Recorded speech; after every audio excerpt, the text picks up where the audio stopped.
Bonjour à tous et bonjour à toutes. Aujourd'hui, c'est le jour tant attendu. Nous allons réaliser un projet complet du besoin d'un client. Sans plus tarder, nous allons passer au descriptif de la fiche projet. Donc, ce que nous allons faire aujourd'hui, ça va être un peu long. On va essayer de le subdiviser, le scinder en trois parties maximum.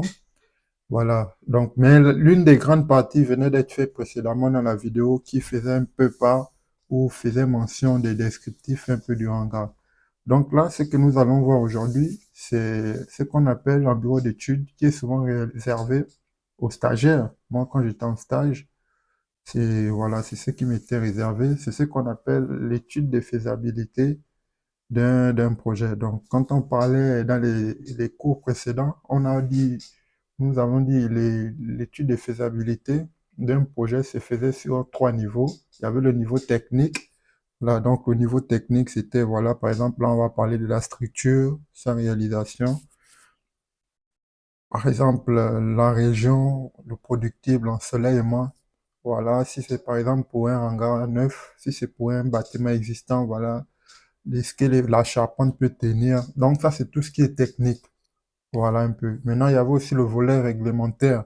Donc là, comprendre un peu le PLU, le plan local d'urbanisme, regarder un peu le PPRI, le plan de prévention risque, inondation, etc., etc. Donc comprendre vraiment le PLU, le plan de zonage, etc.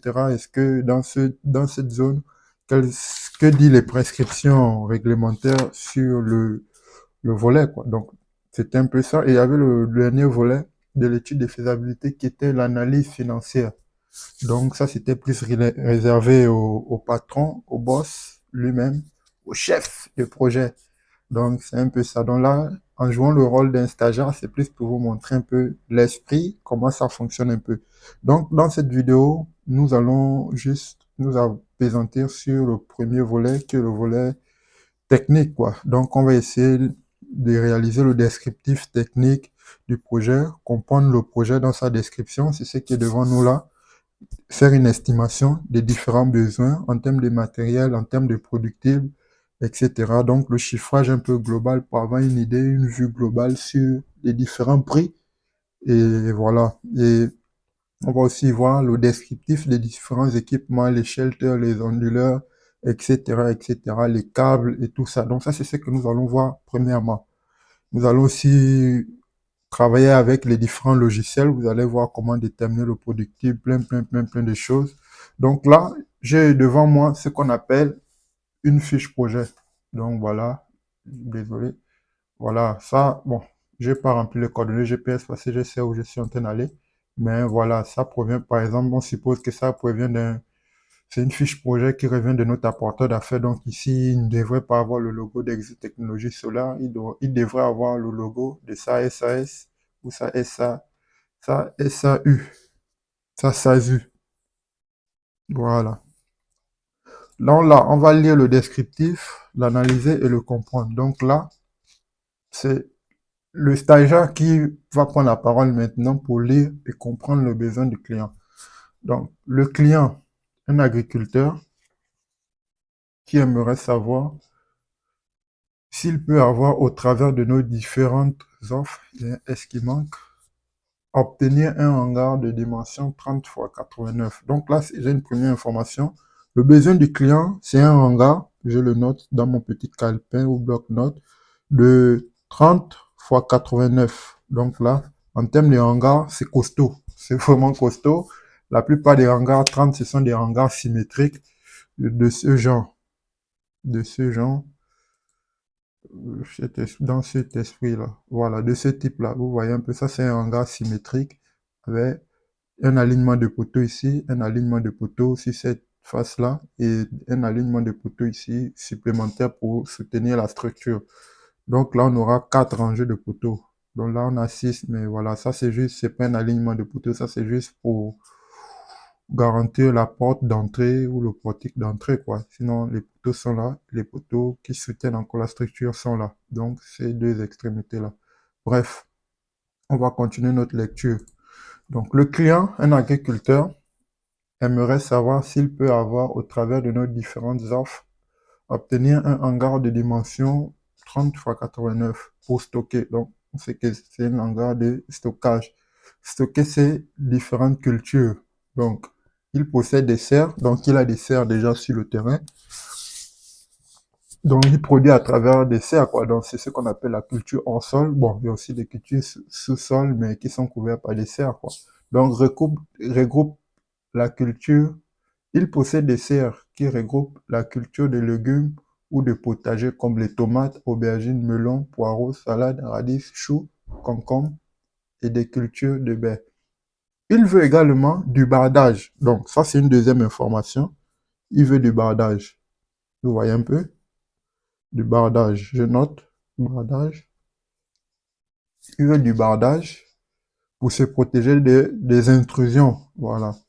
La serre est située sur une parcelle en zone agricole, non loin des zones urbanisées dans la ville de Cergy. Donc, les cultures qu'il aimerait stocker, c'est-à-dire mettre en réserve, sont fraîches. Donc, ceux qui sortent direct de son potager et seront préparés pour aller être livrés aux différents clients environnants. Ce qui signifie qu'on ne va pas garder longtemps. Donc, pas de consommation d'électricité. Donc, on sait déjà à travers la lecture de ça que, voilà, il n'aimerait pas auto-consommer notre production. Lui veut juste un hangar gratuit qui va lui permettre de mettre ses produits en, en sécurité sous un local bien protégé.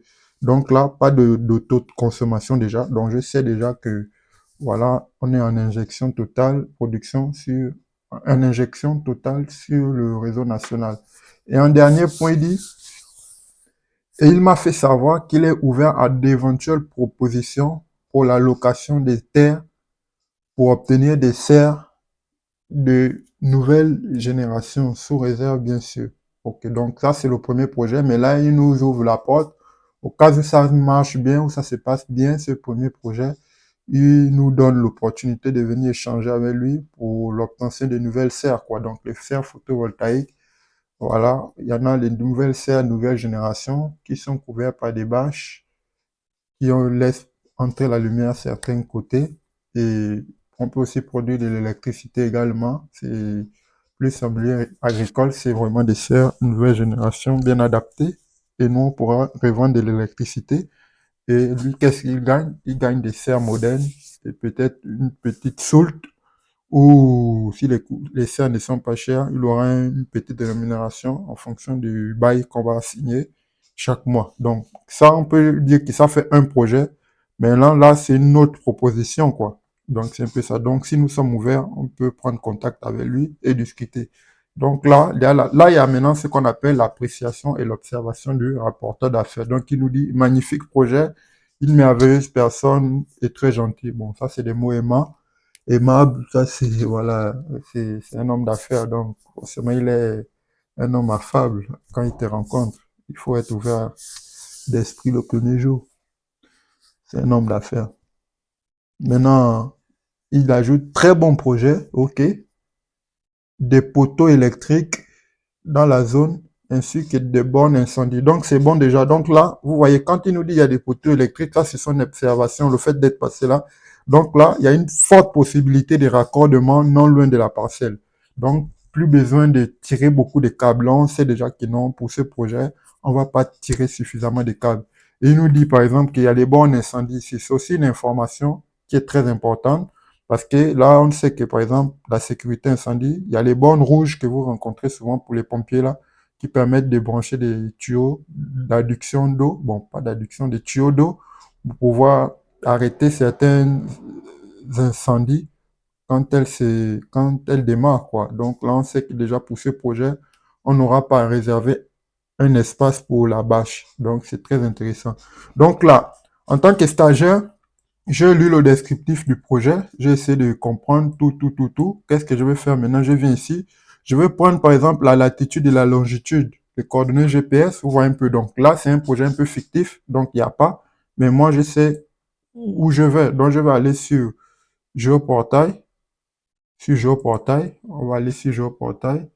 Et on va dire quoi?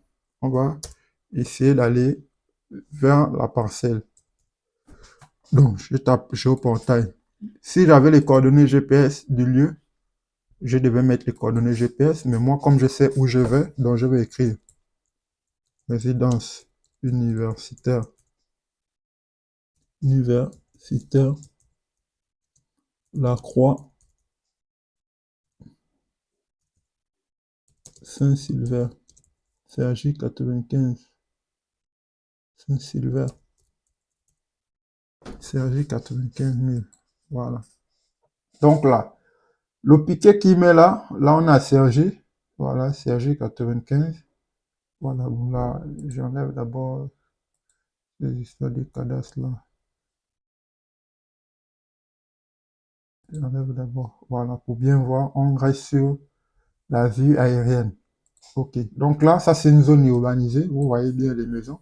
Mais je sais que ici, c'est un terrain de sport. Voilà, je faisais régulièrement mon sport ici.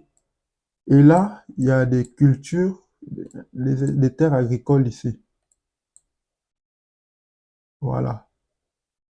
Voilà, là il y a des terres agricoles. Donc vous voyez un peu, nous on peut se mettre n'importe où pour faire notre projet. Donc si je fais par exemple ça, donc on peut par exemple dire, on peut se mettre ici, mais lui il n'a pas de serre. Donc il n'a pas de serre, on va prendre un projet qui est un peu cohérent avec ce qui a été écrit. Donc lui il a des serres. Maintenant pour la longueur de hangar, c'est pas possible. Donc là, on va venir par exemple prendre cette parcelle, voilà. Lui, il a des serres et il doit avoir une longueur ici qui est suffisamment. Voilà. Donc là, première chose, là, j'ai activé les parcelles cadastrales, c'est pour un peu délimiter. Voilà. Si par exemple, le projet n'était pas un projet fictif, ici, on devait avoir les coordonnées GPS, mais quand on prend les coordonnées GPS, il nous amène sur un endroit où il y a plusieurs parcelles. Donc, il faut maintenant faire attention à sélectionner la bonne parcelle en prenant la section et le numéro des parcelles, quoi. Donc, c'est ce qui permet de se démarquer. Parce que si vous êtes uniquement là, si le GPS, les coordonnées GPS vous ont amené ici, et vous pouvez vous tromper de lieu parce qu'à ce niveau, il peut avoir ici, ici, ici, ici. Le GPS n'est pas toujours précis. Donc, c'est un peu ça. Donc là, nous, on sait déjà qu'on va prendre cette parcelle-là. Donc, il y a les serres là. Vous voyez un peu, voilà, ces serres-là. Donc, la suite du projet, c'est peut-être changer ces serres classiques en des serres nouvelle génération qui pourront produire de l'électricité. Donc, c'est ce qui nous offre comme opportunité. Donc là, moi, j'ai mon petit résumé ici. Donc, le client il veut quoi? Il faut comprendre d'abord les besoins du client. Donc, le besoin du client, il veut un hangar de 30 fois 89. Moi, j'ai un catalogue d'un fournisseur de hangars. Il y a toutes les dimensions. 25, 60, monopente, bipente, etc., etc. Donc, j'ai un catalogue avec les différentes caractéristiques. Donc, quand un client me donne déjà ses besoins comme ça, je vais essayer de voir si c'est déjà possible de le réaliser sur son terrain. Par exemple, nous, on va noter ça quand on travaille sur la parcelle 0, 023, 0323. Pardon. Vous voyez un peu. Donc là, on voit déjà que c'est ce type de logiciel est ici c'est le nord, ici c'est le plein sud. Normalement, la plupart des logiciels de cartographie sont comme c'est comme ça qu'ils s'est renseigné. Mais là, c'est pas marqué, mais voilà. Donc là, je vois que mon hangar, je dois vérifier d'abord si mon hangar peut tenir dans cet espace-là, quoi. Donc, je vais venir prendre l'outil de mesure et je vais prendre l'outil longueur.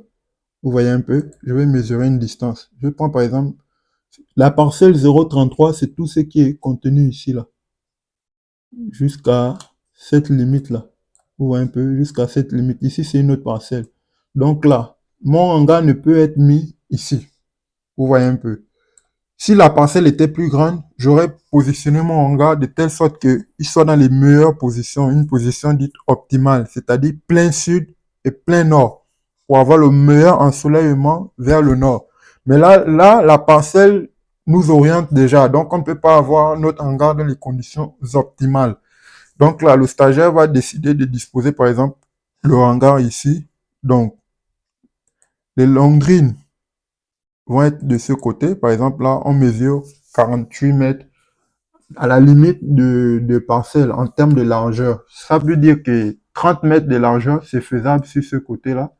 Et par exemple ici, en termes de longueur, donc c'est aussi possible. Nous, on veut un hangar de 89. Donc, premièrement, on sait déjà que l'espace qui est alloué est vraiment adapté. Bon, maintenant là, comme nous sommes sur des terres cultivables, vous voyez un peu, c'est des terres cultivables. Donc, si lui veut son hangar, les dimensions de son hangar vont quitter de cet endroit au moins à cet endroit-là. Donc, il doit déjà savoir qu'il va perdre cette partie-là. Cette partie-là, il ne pourra plus utiliser ça comme terre cultivable, quoi. S'il veut vraiment son hangar, nous, on va le positionner ici, ou bien on peut le positionner aussi ici. Voilà, quoi. Mais je préfère ici parce que là, on est vraiment à la limite des propriétés. Et normalement, dans ce coin-là, il doit avoir des poteaux électriques, etc. Parce que si on le positionne ici, il sera ici, par exemple, la limite de propriété est là. Et là, il faut encore passer par une autre parcelle. Il faut demander ce qu'on appelle les servitudes pour pouvoir creuser là, faire passer. Donc, c'est souvent très compliqué. Donc là, on sait qu'on va positionner notre hangar de ce côté-là. Donc, ce qu'il faut faire, premièrement, c'est aller dimensionner notre hangar dans les fichiers Excel. Donc, jusque-là, j'espère que vous suivez. Donc là, j'ai mon fichier Excel, comme vous connaissez. Donc là, j'ai un peu les dimensions des différents hangars. J'ai le fichier de vie simplifié, etc. Moi, je veux direct aller au, à ce qui m'intéresse, centrale solaire. Je pense que les vidéos précédentes, vous avez eu à comprendre un peu comment ce fichier fonctionne. Donc, c'est pas forcément un fichier réglementé. Chacun peut faire son fichier. Par exemple, celui-là n'est pas encore terminé, mais il me permet déjà d'avoir une estimation des différents éléments avec lesquels je travaille. Donc là, qu'est-ce que je vais faire? Moi, je veux un hangar. Là, il y a un hangar 60 x 25. Moi, je veux un hangar, par exemple, de 30 x 89. Donc, j'ai déjà mesuré et c'est possible. Donc, 30 x 89. Donc, ici, c'est juste un bâtiment, il n'y a pas de nouveau bâtiment. Donc, ici, je peux laisser ça à 0, 0. Donc, qu'est-ce que je fais? Je sais que, par exemple, que bon, la longueur de mon bâtiment, c'est de 89. Donc, je vais prendre 89 divisé par 1,9. 1,9, ça peut être quoi? C'est la largeur, la longueur du panneau solaire. Voilà, la dernière fois, on avait travaillé avec un panneau solaire Taleson 410. Donc là, on va venir répondre. On retourne sur Internet, par exemple. Et on demande un panneau solaire Taleson 410. Taleson, on va juste voir, voilà, 410. On va juste voir voilà, la fiche technique. Cette fiche, ça, c'est pas le site. Il faut souvent aller sur le bon site lui-même. Le site.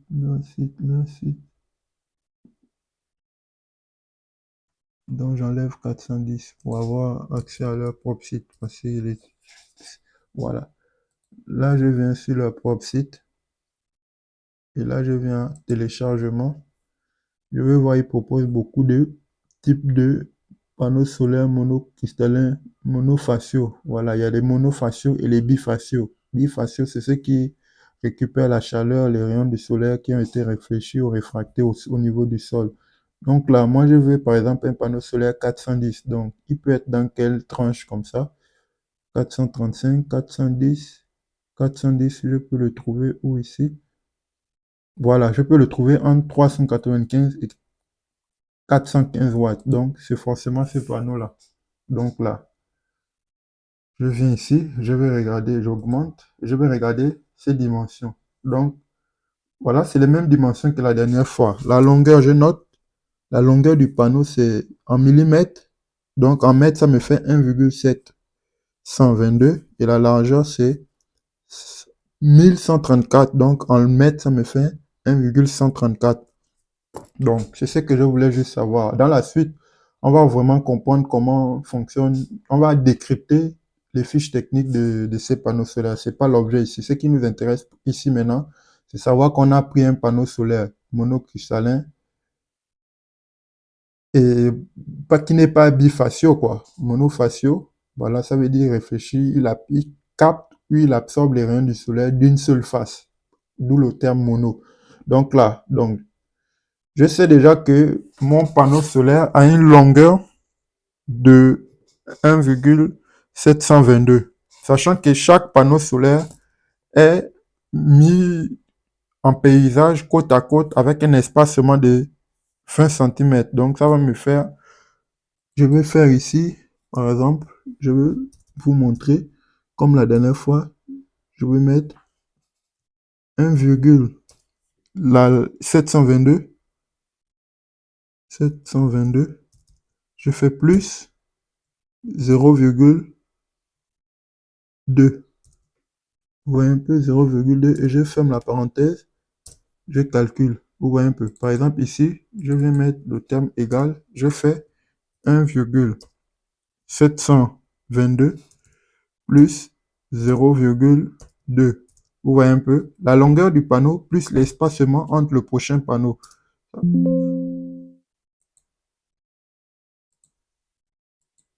Une donnée qui n'a pas reconnu. Vous voyez un peu, ça me fait 1,922.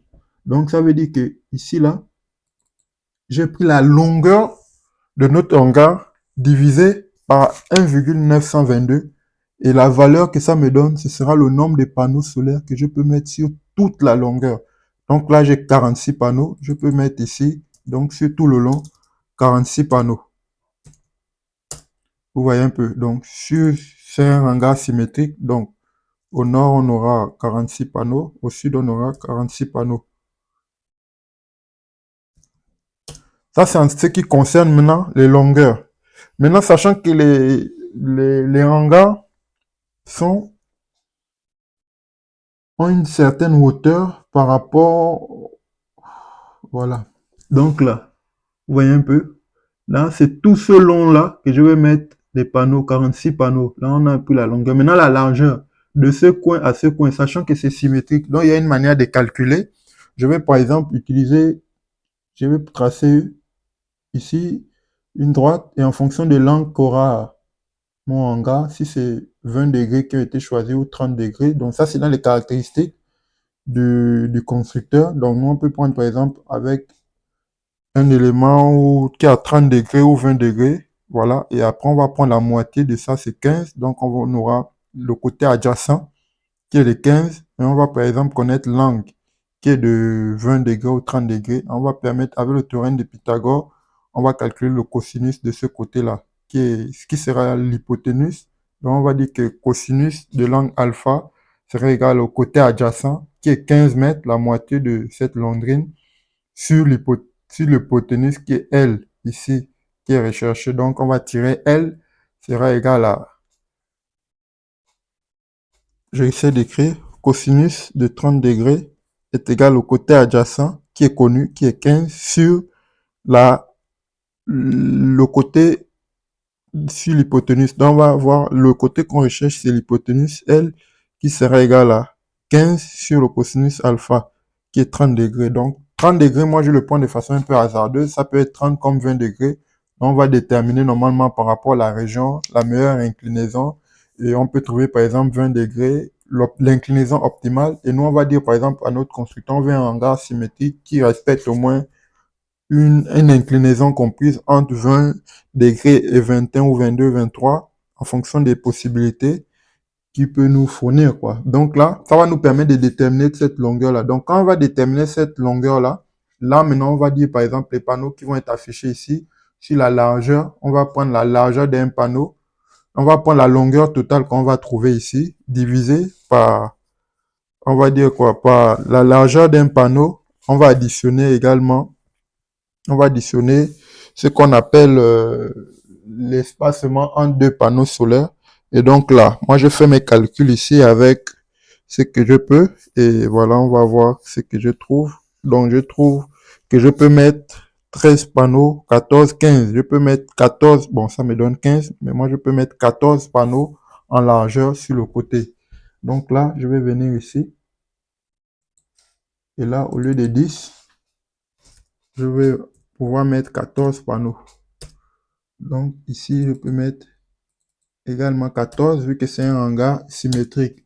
Vous voyez un peu. Donc, si la longueur, j'ai 46, si la largeur, J'ai 46 et avec les différents espacements qui ont été pris en compte.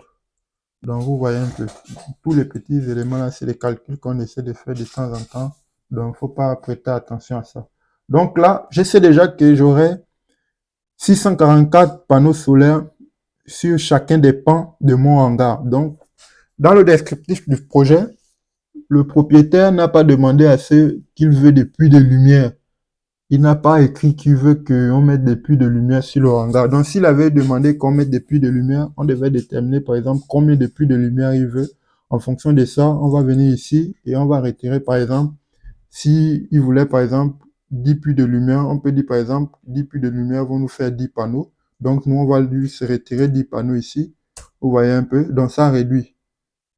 On va aussi venir réduire ici, là. Donc, c'est un peu ça. C'est juste un document qui nous... C'est pas un document réglementaire, hein, c'est fiche Excel, là. C'est juste pour avoir une idée de façon globale sur ce avec quoi on travaille.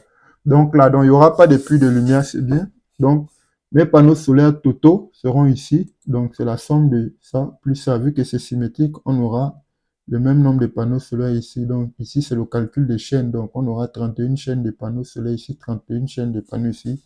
Donc, c'est des calculs qui ont été déjà tout préfaits, quoi. Donc, là,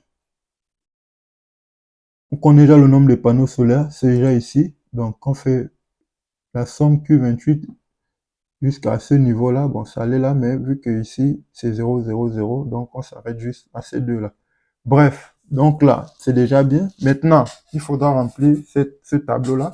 Bon, faut savoir que généralement, ce tableau, les prix ne changent pas beaucoup. Voilà, là, il faut savoir que ce sont des prix qui sont fixes. Quand on a des nouvelles offres, on peut venir, par exemple, si on a un meilleur panneau, un nouveau prix des panneaux qui est meilleur, on va venir changer ici. Voilà, si le prix des câbles, le prix va augmenter, on va venir changer un peu le prix en mètre carré, etc. Donc ça, c'est les câbles AC qui acheminent vers le PDL. Donc en fonction des sections choisies, dont les prix varient, etc., etc. Donc là, on va laisser, je pense qu'ici, on va laisser tout. Ce qu'on va peut-être changer, c'est peut-être le prix d'élevage. Bon, le prix d'élevage, il fonctionne en fonction de l'autre, c'est bon. Ce qui est fixe ici, c'est quoi? C'est le shelter. Donc, vu que là, c'est un hangar qui est quand même gros, donc là, je pense qu'on aura un shelter qui va prendre les onduleurs qui sera plus gros. Donc, je pense que on va devoir multiplier ce prix, augmenter ce prix-là, par exemple. Tout à l'heure, on avait un hangar de 25 fois 60. Donc, 25 fois 60, ça peut produire au maximum 250 entre 300 kW crête. Donc, ça peut prendre au maximum 3 onduleurs. Or là, avec cette structure, on peut aller jusqu'à 5-6 onduleurs. Donc, il faut un shelter plus robuste et plus costaud, prêt à protéger tous ces onduleurs-là. Donc, qui dit shelter plus costaud dit aussi structure plus chère. Donc, on peut mettre un prix de manière hasardeuse, 7 000 euros. Vous voyez un peu donc. Tout ça, on a les catalogues en bureau d'études. Vous savez, par exemple, si vous voulez un shelter qui prend 2 onduleurs, un onduleur, vous avez les différents prix. Donc là, moi, j'ai mis 7 000. Ça nous permet d'avoir une idée sur le prix global. Ici, le nombre de panneaux, c'est fixé. Le nombre de strings, c'est 62. C'est le 31 là multiplié par 2. Donc voilà, je sais que de façon générale, quand j'utilise par exemple les panneaux Taleson, d'après les calculs en bureau d'études, je sais que bon, qu'est-ce que je fais souvent? J'aurais peut-être genre 18 panneaux en série jusqu'à 24 au maximum, 23 au maximum. Donc j'ai déjà une idée. Donc tout ça est déjà pré-câblé et pré-calculé. Donc il me donne déjà une idée des prix ici. C'est ici que la longueur des câbles. Donc quand je connais le nombre de strings, par exemple, je connais le nombre de strings qu'il faut, 62, en fonction du nombre de panneaux. Donc, facilement, je peux connaître déjà en termes de... Voilà, faut savoir par exemple que là, mon hangar, c'est 89. Donc, si je prends d'un bout à l'autre, ça va faire 89. Donc, on va dire 90. Donc, si, par exemple, un string va de ce point à ce point, normalement, on prend les allées, les allées, allées. Donc, on prend souvent de cette extrémité à cette extrémité pour le hangar. Allez, donc 89. 90 fois 2, donc ça fait normalement 180 mètres. Donc on va ajouter peut-être 20 mètres vu qu'il faudra tirer les câbles vers le sol. Donc là, vous voyez un peu, au lieu de 150 mètres, les 150 mètres c'était réservé pour le hangar de 60 de longueur parce qu'on disait 60 c'est 120, 60 fois 2, ça fait 120, plus les câbles qu'on va tirer jusqu'au local technique, donc on peut ajouter entre 20 et 30 mètres. de marge. Donc, on mettait 30 mètres supplémentaires. Donc là, nous, on est sur un hangar de 89, on arrondit à 90 fois 2, donc ça fait 180 mètres. Donc on va ajouter 20 mètres supplémentaires. Donc on va dire nos strings, le plus et le moins vont faire 200. Vous voyez un peu. Donc là, ça va me permettre d'avoir une idée sur le nombre total de mètres de câbles. Donc là, on est sur 12 à 13 000, 12 à 13 km de câbles. Donc c'est un peu ça. Donc le cuivre nu, je vous avais déjà expliqué comment c'est. Donc là, on a un hangar de 30 mètres. Donc là, on peut dire par exemple tous les câbles qui vont venir tous les câbles de cuivre jaune qui vont venir se raccorder dessus. C'est 30 mètres déjà sur tout le long. Donc on peut ajouter 10 ou 15 mètres vu qu'il va aller jusqu'au sol. Donc ça peut faire 40 mètres. Et donc c'est juste estimatif, hein. On va prendre ce nombre de mètres multiplié par le prix du câble cuivre nu ici, voilà, 2 mètres, 2 euros le mètre. Donc voilà, c'est à titre indicatif. Maintenant, la longueur des câbles de terre. Donc voilà, les câbles de terre, c'est la longueur, on va dire quoi. Ce sera, vu que c'est un hangar, on va mettre normalement les câbles de terre de ce côté, 1, 2, 3, 4. Donc ça va normalement faire 150 fois 4. 150 fois 4. C'est vraiment estimatif, hein. Chacun fait comme il veut pour avoir une longueur un peu de câbles de terre qui vont suffire pour toute la structure. Donc voilà, maintenant le chemin des câbles, voilà, vous avez vu la dernière fois, le chemin des câbles, il permet de récupérer tous les câbles en toiture qui sont passés sous les panneaux et les ramener jusqu'au sol, jusqu'au local technique. Donc si le local technique n'est pas trop loin, donc on va dire que voilà, on peut mettre, voilà, on peut laisser même à 50 mètres. C'est vraiment de façon hasardeuse qu'on essaie de mettre pour avoir une idée juste des prix. Donc vous voyez un peu. Donc là, la seule chose qui me manque ici, je vais modifier ici, voilà. On travaille avec un panneau de 410. Donc, quand je vais modifier ici, vous voyez, par exemple, si je laisse à 450, si je laisse à 450, voilà ce que j'ai comme puissance totale de mon installation. Donc, retenez ça, 579. Or, nous, on travaille avec un panneau solaire de 410. Donc, ça va nous faire une mise à jour automatique de notre puissance. Donc, vous voyez, ça a été réduit à 528. Donc, c'est un peu ça. Ça me donne une idée, une vue globale sur ce que je travaille. Maintenant, la seule chose qui me reste ici à mettre, c'est le câble AC. Donc, le câble AC. Donc, vous avez un peu vu de façon générale comment ça fonctionne un peu. Donc là, je sais déjà que je vais produire 528. Donc, 528, il me faut au moins 5 onduleurs de 100. Donc, ça ne veut pas forcément dire c'est ce que je vais utiliser, mais 5 onduleurs de 100. Donc ça me permet déjà ici de mettre ici, par exemple, un onduleur de 100, c'est peut-être 3800. Donc moi, je vais mettre 100, 5. Et là, je n'aurai pas d'onduleur de 50. Donc je vais mettre 0.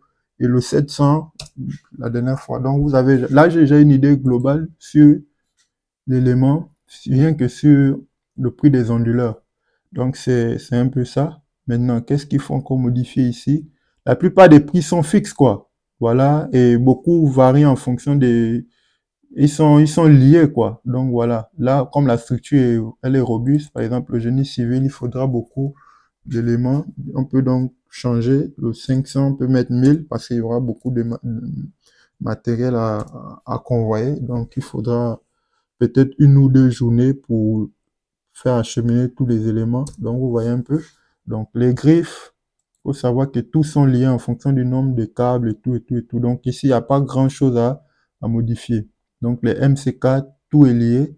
Les gaines, etc., etc. Donc, là, on aura un prix global. Et puis, voilà.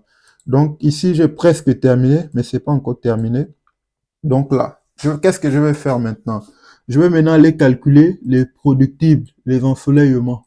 Vous voyez un peu, ici je vais mettre les productibles. Donc notre hangar, on a dit qu'il va être mis de ce côté-là, de cette façon-là. Donc là, on n'aura pas nord, plein sud. On aura ce qu'on appelle nord-est et sud-ouest. Donc je vais venir ici. Au lieu de mettre nord, je vais mettre sud-ouest. Je mets le haut de ouest et le nord-est. Donc, C'est juste pour me repérer de manière visuelle. Donc là, je viens. Donc, pour déterminer maintenant ce qu'on appelle le productif, il me faut aller sur le logiciel de l'Union européenne PVGIS. Donc, vous allez sur Google. Je fais tout en vous montrant PVGIS. Je prends le premier lien et voilà. Je vais me mettre ici en couplé au réseau. Voilà, il ne veut pas d'autoconsommation, donc on est couplé au réseau, c'est bon. Ici, qu'est-ce qu'on va venir faire? On va mettre Sarah 2 normalement.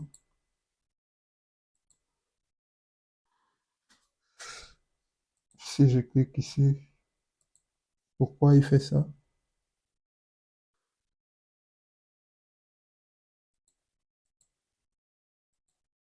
Il boude un peu, il boude un peu. Bon, là, il boude un peu. C'est pas la bonne version du logiciel. Si, maintenant là, je n'ai pas accès. Je dois choisir ma base de données, Sarah 2. Et je choisis PV suivant. Qu'est-ce que je vais faire? Je veux d'abord mettre les coordonnées GPS pour voir si ça va changer. Donc, je viens ici, je suis à ce niveau, je fais un clic droit et je fais un clic droit et je vais sur adresse. Vous voyez un peu, donc là, il va me donner les coordonnées GPS du lieu. Moi, je vais copier et je vais venir mettre ici. Donc, quand je viens ici, c'est quoi? Je mets ici la latitude, CTRL C, CTRL V. Je viens prendre également la longitude ici, CTRL C. Je reviens là. Je mets la longitude, je claque, je colle et je clique sur aller. Ah, ok. Quand je clique sur... Au fait, quand il était très zoomé, donc, comme je disais, il ne couvre pas tout le monde entier, quoi. Donc, là, le fait d'avoir mis les coordonnées GPS, il a vraiment localisé l'endroit. Vous voyez que là, on est au bois de Cergy. Si on zoome vraiment, on va essayer de remarquer notre terrain, quoi. Normalement, là, on doit avoir des serres. Bon, c'est pas très visible, mais voilà notre terrain. Notre terrain est là. Vous voyez un peu là, il y avait... OK, c'est bon. Donc là, on a la base de données qui est respectée. On ne va pas modifier ici, il reste monocristalline. Ici, on va normaliser à 1, toujours. Et ici, les pertes, on va laisser comme le système le demande, 14. Donc, position main libre. Main libre, nous, on est en toiture. Donc, je viens ici, je mets toit. C'est déjà bon. Bon, maintenant, moi, je peux par exemple dire de m'optimiser. Moi, je me fais mon calcul tout à l'heure avec 30 degrés d'inclinaison. Donc, je peux venir remettre de 30 degrés. Parce que c'est qu'en France, généralement, il faut 30 degrés. Mais il y a des calculs qu'il faut faire pour obtenir l'optimisation, langue optimale. Donc, je peux aussi cliquer là et je lui dis, il va me donner langue optimale, quoi. L'inclinaison optimale, pardon, pas langue. L'inclinaison optimale. Donc là, la seule chose qui me reste à remplir ici, si on est d'accord du 30 degrés d'inclinaison des pans nord, nord et sud de notre hangar, il nous reste juste à déterminer l'azimut. Donc, pour déterminer l'azimut, je reviens sur ma parcelle. Je sais que la parcelle sera par exemple inclinée de cette façon, à noter la carte. Donc, elle sera par exemple de cette façon. Vous voyez un peu. Voilà. Donc, ici c'est le nord-est, ici c'est le sud-ouest. Donc là, qu'est-ce qu'il me faut? Il me faut par exemple déterminer l'azimut. Je laisse tout ça et je viens à mesure. Je prends le dernier élément, azimut. Donc, je veux calculer l'azimut. L'azimut, comme on avait dit la dernière fois, c'est la direction d'un pan, un des pans de notre toiture ou de notre toit par rapport à la direction du sud.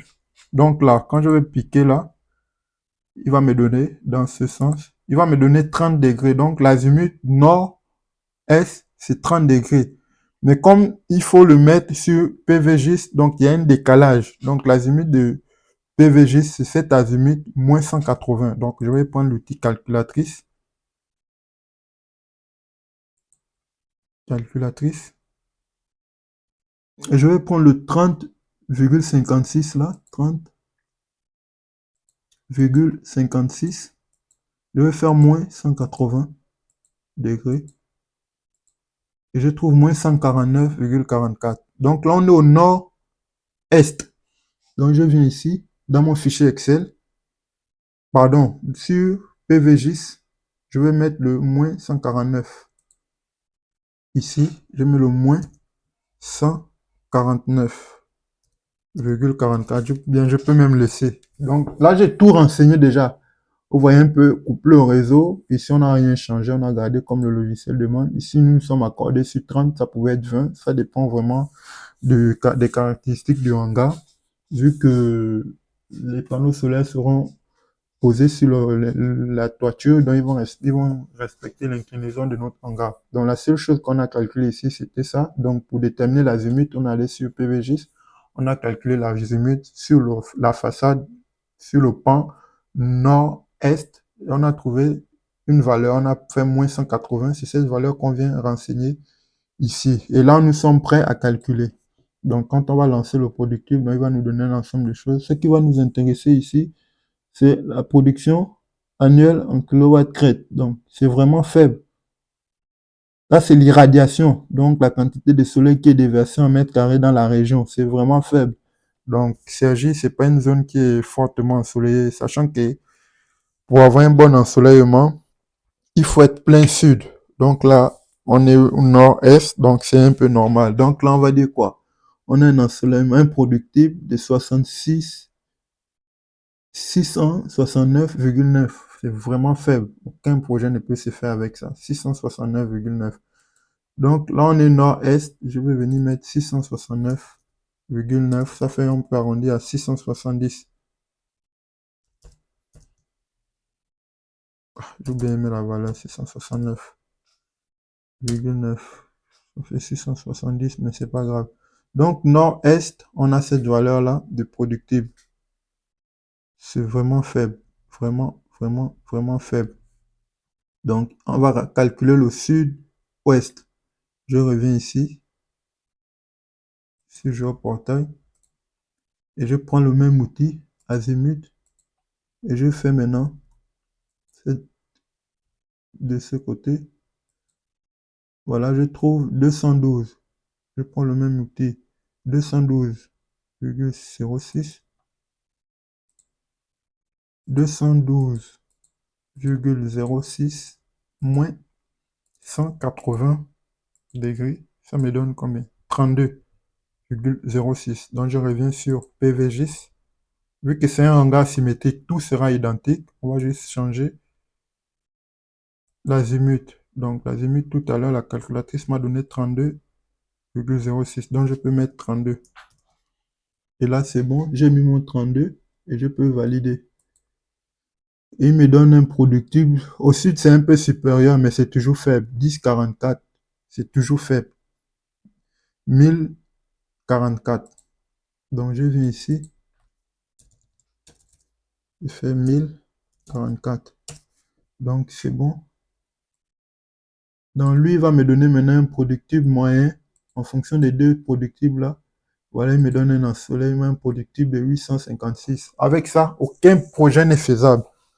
Il faut en moyenne un productible, voilà, qui est dans les 1000, 1111, 1112. Mais ça, c'est très faible, quoi. Mais comme c'est un cas pratique, c'est un projet, on va essayer d'aller jusqu'au bout, quoi. Mais aucune entreprise ne peut construire un hangar. On peut construire le hangar, mais ça ne peut pas être rentable. Ça ne peut pas être rentable. Sachant qu'il y a encore le bardage, c'est impossible. Donc, voilà un peu. Donc, ici, les 15 degrés, là, c'est les 15. Là, c'est en euros. Donc, ça, c'est la valeur du, vu qu'on va travailler sur un bac acier, on va mettre 15. Si c'était, par exemple, une toiture amiantée pour un bâtiment existant, sachant que pour désamianter, c'est un coût, on aurait mis, par exemple, 45 degrés, 45 euros, 45 euros. Donc là, on va laisser sur 15, c'est pour, on va dire quoi, c'est le coût au mètre carré pour monter sur la toiture. Donc, on va dire qu'ici, on a terminé. C'est bon. Maintenant, là, il nous reste quoi? À déterminer la longueur AC. Donc, pour déterminer la longueur AC, il faut maintenant étudier ce qu'on appelle la possibilité de raccordement. Donc, quand on a lu le descriptif du projet, il nous a dit, par exemple, sur le projet, il y avait des poteaux électriques non loin.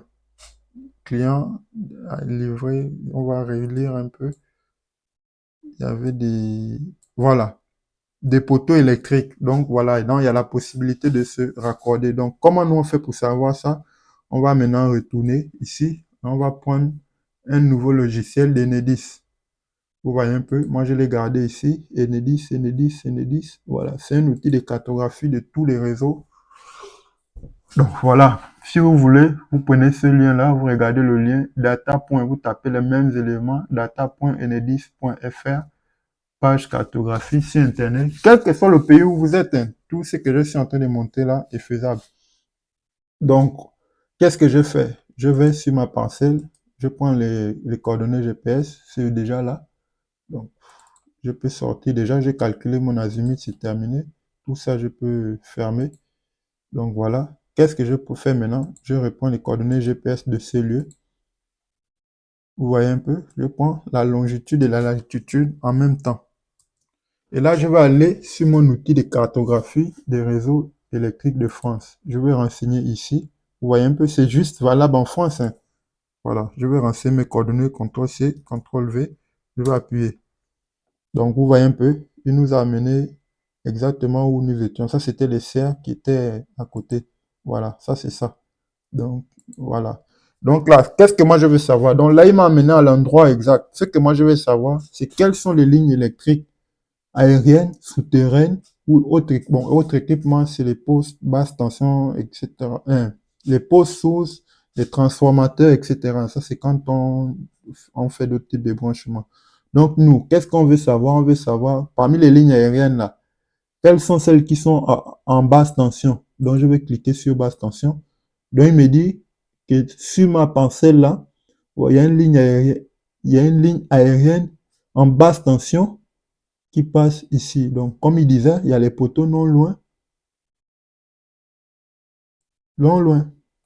Donc là, les lignes souterraines en basse tension, c'est vraiment loin. Donc, les lignes souterraines en basse tension, c'est vraiment loin. Donc là, on a la possibilité de produire de l'électricité. Voilà, notre hangar sera ici. Donc, on va mettre le local technique, le shelter, non loin d'ici. Comme ça, tous les onduleurs seront ici et il y aura une possibilité de raccordement avec un câble très faible, quoi. Donc, avec au maximum 20 mètres ou 25 mètres. Parce que je ne sais pas combien de mètres fait cette ruelle-là, quoi. Donc, voilà.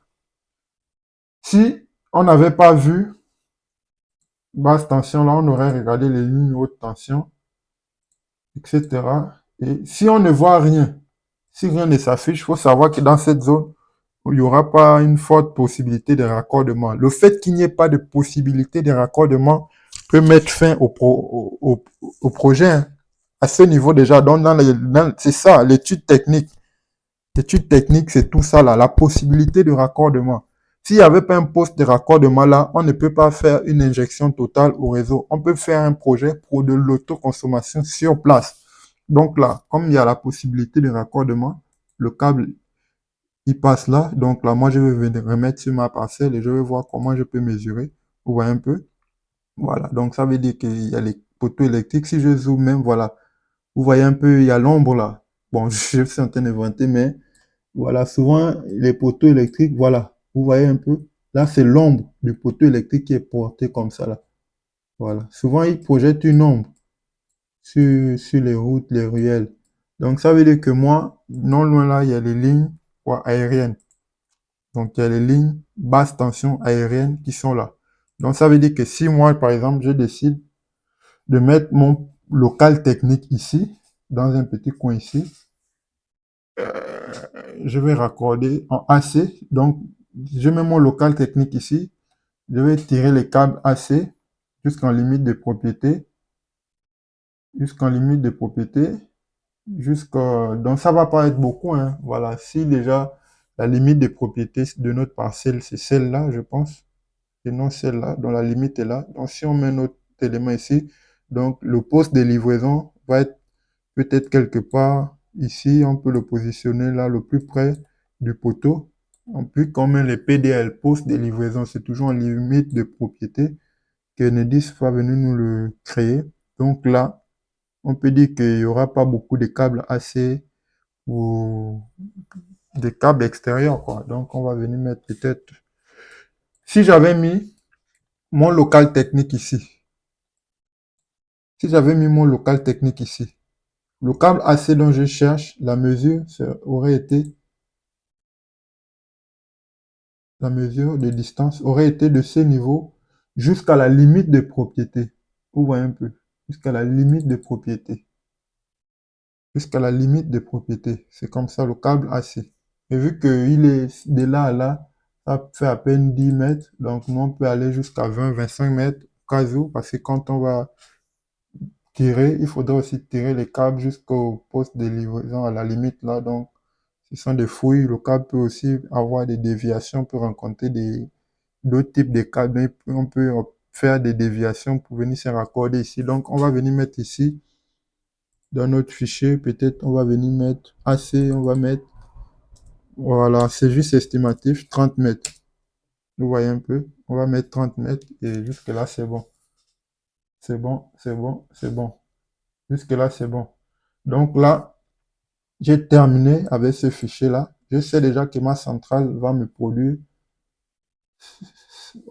voilà une 528 kilowatts crête de production annuelle. Donc, c'est vraiment un hangar qui est costaud. Donc là, j'ai tous les éléments, tous les éléments. Donc là, je vais venir maintenant ici, par exemple, là, vous avez l'étude. Voilà, les études dont je parlais dans la vidéo sur les structures. Vous voyez, il y a les études de sol, études béton, permis de construire, demande d'autorisation, études PV, études de raccordement, vérification conseil, etc., calpinage d'eau, etc. Donc, tous ces éléments-là, ils ont un petit coût qui est chiffré ici. Donc, souvent, ils sont fixes. Ils ne varient pas beaucoup. Donc, là, maintenant, ce qu'il faut venir maintenant dimensionner ici, c'est notre hangar. Donc, là, nous, on a un hangar de 30 multiplié par 89. Donc là, il va nous donner la taille du bâtiment, l'emprise au sol. Donc quand j'ai l'emprise au sol, là, j'ai la couverture de surface. Donc on va dire 10% de l'emprise au sol, vu que ça va déborder un peu à gauche, à droite. Donc c'est un peu ça. Donc là, ça c'est quoi? Ça me permet par exemple de savoir le nombre d'espacement qu'il faut. Donc j'ai 89 mètres. Chaque 7 mètres, si on décide de mettre chaque 7 mètres, hein, parce que ça, c'est par habitude. Normalement, ça peut être chaque 5 mètres ou chaque 8 mètres. Donc, c'est eux qui vont décider, mais nous, on essaie d'avoir un estimatif. Donc, ça me fait 12. Donc, 13. Donc, 13. 13 sur toute la longueur. Si je reviens ici, vous voyez un peu là. Donc, sur toutes ces longueurs-là, j'aurai au moins 13. Sachant que j'ai 1, 2, 3, 4. Donc, j'aurai 4 lignes de poteaux pour soutenir mon hangar. Donc, je vais venir ici, multiplier mon 13 là, fois 4, donc je prends ma calculatrice. 13 multiplié par 4, ça me donne 52 poteaux. Donc je vais mettre ici 52. Vous avez une, voilà, là j'ai déjà mis 52 poteaux, sachant que tout ça est couvert par, est facturé en fonction du mètre carré. Par exemple, la structure métallique, elle est couverte par exemple par sa surface du bâtiment au mètre carré. Si c'est un bâtiment, par exemple, métallique, c'est ça. Si c'est un bâtiment, par exemple, en bois, donc le prix au mètre carré, quoi, en fonction du type de structure. Donc, le bac acier sur la toiture. Donc, voilà, l'emprise totale de la surface, c'est l'emprise au sol multipliée par 1,1. Donc, c'est-à-dire, on prend 10%. Donc, ce sera la surface multipliée aussi par le prix du bac acier qui est de 17 euros au mètre carré. Moi, ici, tout à l'heure, j'avais mis 15 euros en bas. Si vous vous rappelez, moi, j'avais fait, ici, j'avais mis 15 euros. Vous voyez un peu, donc, entre 15 euros pour le bac acier et 17, il n'y a pas une grosse différence. Donc, on va laisser ça. C'est, voilà, les prix varient régulièrement. Et si vous avez la pause, donc, celui qui va installer, lui demande au mètre carré. Donc, voilà. Massif béton. Donc, on a combien de pieux? On a des piliers de 52, sachant qu'un pilier massif au sol qui vont être creusés, ça doit être un massif à 1000 euros. Donc, ça nous fait 52 000. Le transport, bon, ce sera beaucoup.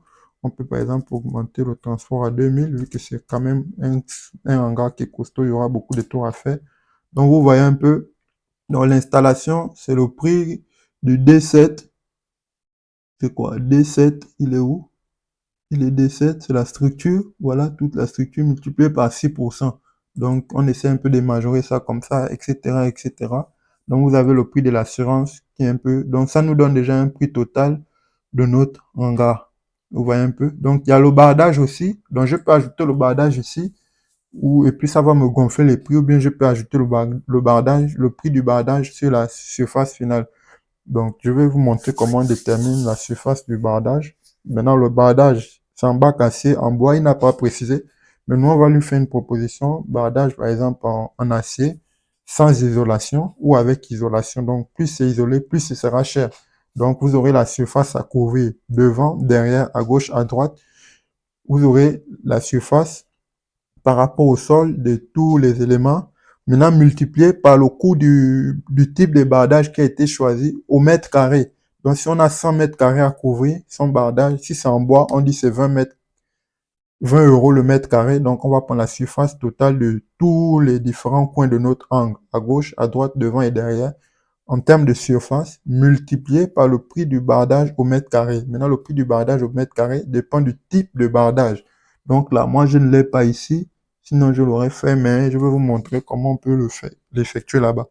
Donc là, notre hangar, nous, on a déjà une idée totale du prix de notre hangar, quoi, avec une majoration de ce prix jusqu'à 13%. Voilà un peu, on majore toujours pour que quand le client va essayer voilà, on va proposer par exemple ce prix au client.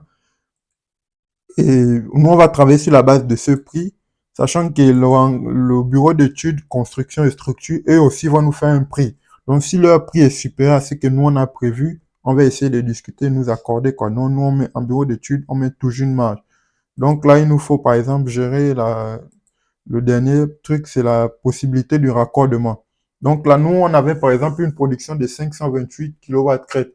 Donc, il faut savoir que au-delà de 250 kW crête, on est obligé de raccorder en HTA, donc la haute tension.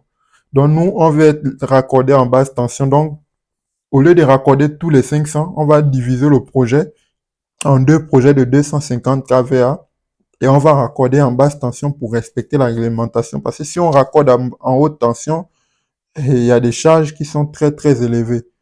Vous voyez un peu, la prise en charge de l'État est souvent accordée quand on raccorde en basse tension. Donc, quand on raccorde en haute tension, la prise en charge de l'État, c'est vous-même qui la payez. Donc, ce qui nous reste à savoir maintenant, c'est la longueur externe. La longueur externe, c'est quoi? C'est ici. Si par exemple mon PDL ici, le poste de livraison, il est ici. Vous voyez un peu, il est ici. Et le poteau de raccordement, le poteau électrique sur lequel on va raccorder notre injection, c'est comme ici, là, je dis, il y a un ombrage là, donc non loin, il y a un poteau. Donc c'est de point de ce PDL à ce point-là, ça nous fait 50 mètres de câble qu'on va tirer et on va faire monter sur le poteau. Donc on peut arrondir jusqu'à 70 mètres. Donc nous, on va venir ici, on va mettre une longueur extérieure de 70 mètres. Vous voyez un peu, 70 ou 80, voilà, faut toujours majorer pour ne pas être surpris, 80 mètres. Donc, sachant que le câble qui va qui va faire parcourir notre électricité, c'est quand même des câbles très robustes et qui coûtent cher. Donc, c'est 110 euros le mètre carré. Donc, nous, on a une idée des prix des Enedis. Donc, vous voyez un peu que, donc, quand je vais prendre ces 110 mètres fois 80 mètres carrés, voilà le prix du câble. Rien que le prix du câble. Maintenant, si on raccordait par exemple toutes nos installations en une seule, par exemple nos 528 kW crête, donc là, il faut le raccorder en HTA, sachant que c'est une électricité en basse tension. Donc, pour le raccorder en HTA, il faut transformer cette électricité en HTA. Donc, il nous faudra ce qu'on appelle un transformateur privé. Donc, un transformateur privé, le coût est souvent entre 50 000 et 75 000. Donc, on prend le maximum, 75 000. 75 000 euros. Vous voyez que automatiquement, ça fait gonfler le prix du raccordement. Donc, à quoi de ça, on préfère raccorder en basse tension pour les petites installations. Donc, quand on a 500 comme ça, on divise en deux petits projets. On met dans deux sociétés de projets différentes et on essaie d'être en accord avec la réglementation. Donc, comme là, il n'y aura pas de poste de transformateur, on va réduire. On va remettre à zéro ou bien on ne met rien là. Donc, voilà un peu. Donc, il y a les prix fixes, etc. Donc, il y a des coûts supplémentaires, quoi. Parce que là, qu'est-ce que c'est le prix fixe? Enedis, par exemple, peut venir, ils vont regarder leur poteau. Ils vont regarder leur poteau, donc ils vont nous dire si c'est chargé ou pas. Donc là, vous voyez là que dans la zone, il n'y a pas trop d'habitation. Donc, il y a de fortes possibilités que le poteau là ne soit pas surchargé. Donc, quand il est surchargé, donc il n'a pas de disponibilité pour notre électricité, quoi. Si on force l'injection, ça va créer une surcharge du réseau. Donc, il faudra, pour venir ajouter notre électricité, il faut faire une modification des différents équipements qui sont sur le poteau. Donc, soit retirer certains transformateurs si c'est trop faible, mettre un nouveau qui est plus costaud, changer des câbles pour que ça puisse, par exemple, supporter une nouvelle injection. Si c'est les sections des câbles, il faut changer les sections des câbles, etc., etc. Donc, ces petits coûts-là, ils peuvent nous les facturer également. Donc, c'est un peu comme ça que ça fonctionne. Mais plus devant, on va un peu prendre le temps d'étudier ce qu'on appelle la problématique du raccordement et vous allez mieux comprendre. Donc là, on a fait le tour, vous voyez un peu. Donc là, c'est parce qu'on a travaillé sur un gars. Si c'était une ombrière photovoltaïque, on devait faire la même chose en fonction des coûts de structure, en prise de sol, etc., etc., le nombre de piliers, etc. Donc là, moi, je peux dire qu'on a terminé. On a terminé ici tout ce qui est études techniques. Donc là, tous les prix qui ont été, que vous avez vu là-bas, les prix des hangars, les prix des panneaux, etc., etc., tout ça est venu ici. Tout ça est compris ici, là. Donc là, qu'est-ce qu'on va dire? Nous, on va raccorder en basse tension. C'est tout est compris ici. La seule chose qui n'est pas comprise ici, c'est quoi? C'est le prix du hangar et quoi d'autre encore? Le bardage. Voilà le bardage. Quoi encore? Parce que ça, c'est le prix des câbles, les onduleurs, le monitoring, le transport, tout, les permis de construire, toute la deuxième fiche que je vous ai montée, tout ça fait ça. Et ça, c'est l'estimation d'Enedis pour le raccordement. Donc, 6200. Sachant que là-bas, il y avait une grosse partie qui a été, on va dire, subventionnée par l'État parce qu'on est raccordé en basse tension et la distance des raccordements n'est pas trop chère.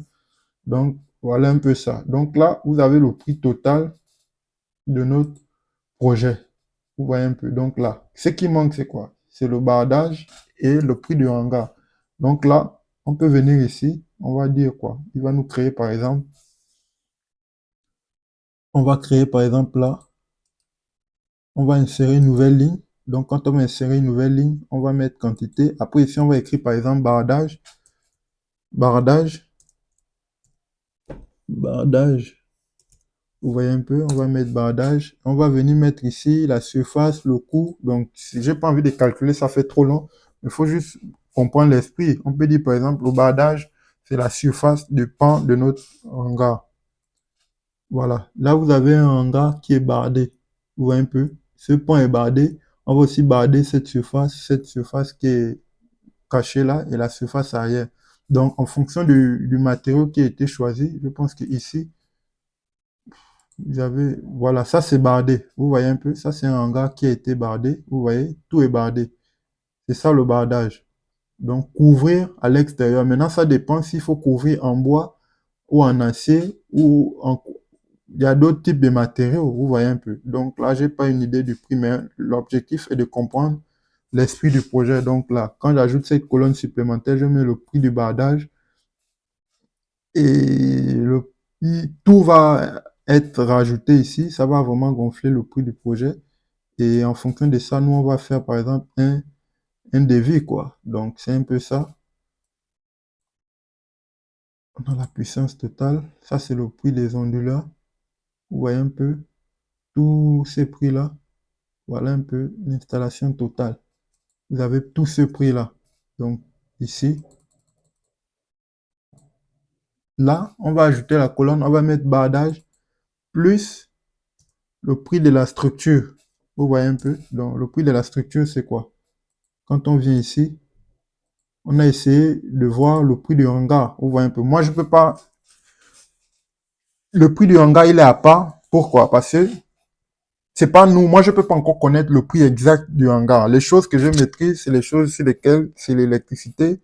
Là, je peux mettre une certaine marge vu que j'ai déjà une idée. Donc là, j'ai déjà une idée du prix total de mon hangar. Voilà un peu une idée. Maintenant, là, il faudrait que le monsieur, on appelle comment, le bureau d'études de construction, ils me font un devis en fonction de ce que moi je veux.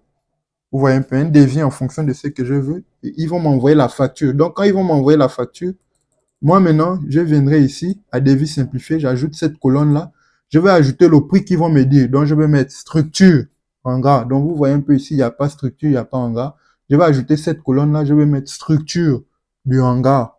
Si c'est en PVC, si c'est en bois ou en acier, je mets structure acier plus prix du bardage. Donc, le bardage, je vous ai dit comment on le calcule. Après, je viens additionner ici. Ça va vraiment gonfler. Ça va nous donner un total acheté sans TVA ici. Donc, je vais additionner toute cette colonne-là, plus la nouvelle colonne. Donc, par exemple, là, on va dire, supposons que le bardage, c'est 200 000. Le bardage, c'est 200 000 euros. Et le bureau d'études constructeur nous confirme ce prix. Ils nous font, par exemple, la structure à 300 000. Vous voyez un peu. Donc, moi, je vais faire 300 000 plus 200 000. Donc, je vais venir ajouter ici, là, par exemple, 200 000. Vous voyez un peu. Je vais faire, non, 500 000. 300 000 plus 200 000. Ça fait 500 000. Donc, je fais, par exemple, 500 000. Donc, là, maintenant, je peux avoir maintenant, vu que j'ai déjà eu un retour du bureau d'études structure, et j'ai calculé le prix du bardage. Donc, je peux aussi demander au bureau d'études qui va effectuer le bardage. Ils vont m'envoyer leur proforma en fonction du bardage que j'ai choisi. Bardage bois, bardage acier ou tôle batte ou panneau sandwich isolé ou non isolé. Donc, quand ils vont m'envoyer le proforma, j'aurai maintenant une idée. Ça, c'est les éléments que moi, je ne maîtrise pas en bureau d'études. Donc, c'est dès qu'ils ont fait le devis, le proforma, que moi maintenant j'ai une idée du prix et maintenant je viens ajouter la colonne ici et quand je l'ajoute au finish ici et là maintenant j'ai terminé. Donc ce que je vais faire ici c'est peut-être venir maintenant modifier ici là en fonction de ce que j'ai pu déterminer. Donc moi j'ai ma centrale solaire, j'ai mon hangar, j'ai mon hangar qui produit combien? 528 kW crête. Donc je vais venir ici à devis simplifié, je vais mettre 528 kilowatts crête. Vous avez vu, panneau Taleson 510, 410 pardon, et le nombre de panneaux qu'il faut. Donc je viens ici, centrale solaire, il me faut combien de panneaux? Donc il me faut 1288 panneaux. 1288 panneaux. 1288 panneaux. Vous voyez un peu? Donc là, la structure portante, fibrociment, il n'y a pas tout ça. Donc je peux supprimer tout ça. Vous voyez un peu? Structure portante, acier, bac acier, bac acier. Vous voyez un peu? Donc, onduleur Huawei 100. Nous, on avait combien?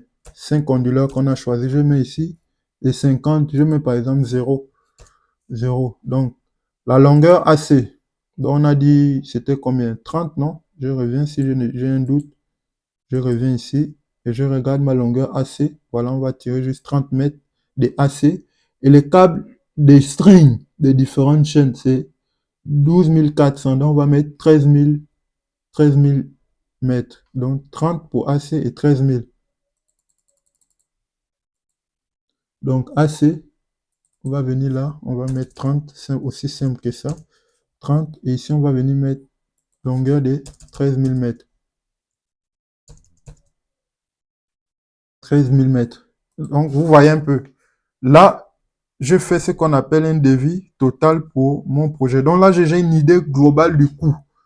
Donc moi, je vais faire la capture de cet élément, de cette facture. Donc je fais la capture d'écran. Je vais capturer cet élément.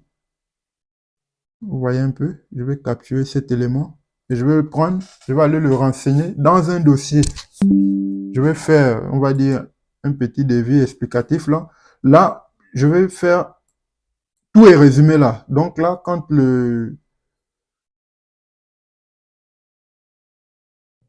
normalement, je dois mettre centrale solaire, je peux mettre la dimension 30 fois 89, 89 mètres de puissance 528. Là, quand je fais ça, quand j'envoie par exemple au responsable bureau d'études, lui maintenant il va effectuer l'analyse financière en fonction de ce prix-là. Donc, ça c'est le prix total que va revenir toute la structure. Donc, en fonction du mode de financement, lui va effectuer une analyse financière en fonction de la rentabilité sur la base de ce prix-là. Vous voyez un peu. Mais comme je suis aussi un stagiaire, il va essayer de revoir un peu tout le dossier parce que quand j'ai fini là, j'enregistre et lui, il a la base de données là-bas qui a signalé que c'est à jour. Et moi, je vais par exemple aller sur Google. On a un logiciel là qu'on appelle Google Sheet et je vais par exemple aller renseigner le projet numéro tant. Voilà le numéro du projet. Il a été déjà fait, vous voyez un peu, et je vais aller l'enregistrer et c'est terminé. Donc lui, quand je vais marquer là-bas projet validé, je peux projet réalisé, je peux mettre la couleur verte. Si le projet n'a pas été fait, c'est en rouge. Il va voir que là-bas, c'est marqué en vert. Et là, maintenant, lui, il va avoir accès. Il va jeter un coup d'œil, voir les différents éléments et tout, et tout, et tout, et tout. Et lui, maintenant, il va effectuer l'analyse financière en fonction de ce prix. Vous voyez un peu. Donc, c'est un peu ça. Donc, moi, j'enlève toujours ça parce que je n'ai pas encore le prix du bardage ni le prix du hangar. Donc ça, c'est ce dont nous, on maîtrise les différents éléments. Donc là, quand on aura maintenant le vrai prix, on va ajouter une colonne, on va mettre là. Et moi, je vais aller marquer là-bas sur Google, sur notre base de données que j'ai déjà réalisé le projet, sur le côté technique. Et là, maintenant, lui va se charger de la partie financière, voir un peu s'il faut faire un emprunt avec la banque et tout et tout. Il va voir. Maintenant, il va aussi faire ce qu'on appelle en fonction du productible, est-ce que le projet est rentable? Bon, nous, on a un productible qui n'est pas très bon, qui n'est vraiment pas bon. Donc, moi, je suis sûr que avec ce type de productible, on ne peut jamais faire ce projet-là. Donc, ce ne sera pas rentable, quoi. Donc, là, vous avez une idée de façon globale si c'est qu'est la faisabilité d'un projet de façon technique, quoi. Voilà, ça a pris tous les éléments. Donc là, la prochaine vidéo, on va maintenant voir la partie réglementaire. Si le projet, les terres sont réglementaires, on va essayer de mieux comprendre un peu. Et après, ce sera la fin du module. Merci d'avoir regardé. Donc, attendez, je reviens là. Voilà, devis simplifié. Voilà, donc c'est ça là. Quand on aura maintenant le prix de la structure et du bardage, on va venir ajouter une colonne là, on va ajouter le nouveau prix et ça va venir là. Donc, et c'est comme ça. Il faut remarquer que le raccordement N10 est moins cher. C'est juste un estimatif parce qu'eux aussi vont nous envoyer un prix, un pro forma. Si on doit effectuer des modifications sur les différentes artères du poteau, c'est nous qui allons payer ces coûts, ils vont nous les facturer. Donc, s'il n'y a aucune modification à faire, là, j'ai pris l'option où il n'y a pas de modification à faire. Donc, vous avez vu, par exemple, quand il n'y a pas de modification, on va aller directement s'installer. Vous avez vu un peu. Donc, l'État va prendre en charge cette partie-là. Donc, voilà le coût total. Donc, l'État va prendre ça en charge et nous, on va payer cette partie-là. Si, par exemple, il faut raccorder en haute tension, on va mettre un onduleur là et les coûts vont direct augmenter. Vous comprenez maintenant pourquoi on dit la position de raccordement ne doit pas dépasser 200 ou 300 mètres parce que les coûts vont gonfler et il faut raccorder en basse tension à la limite 250 kVA pour que l'État prenne en charge sa partie, quoi. Donc, c'est un peu ça. Donc, on va s'arrêter là et merci d'avoir regardé. J'espère que vous avez compris. Si vous n'avez pas compris, vous regardez encore la vidéo jusqu'à ce que vous puissiez comprendre. On est ensemble.